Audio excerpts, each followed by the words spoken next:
So friends, now you have to take another pair of sheet, open it or open and refold it. After doing so, you can add tape and then simply open it. Now take another sheet and follow the process as being shown. After doing so, you can get a sunflower out of this.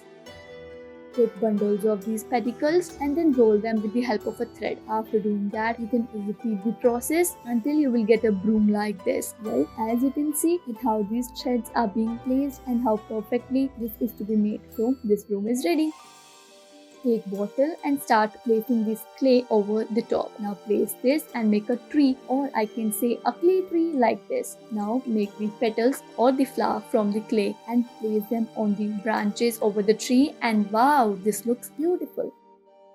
Now you have to take sheet and simply roll it. Now roll the strips and then you can see how perfectly you will be making these flowers and place them over here. And you are done. Thanks for watching this video. Hope you guys enjoyed it.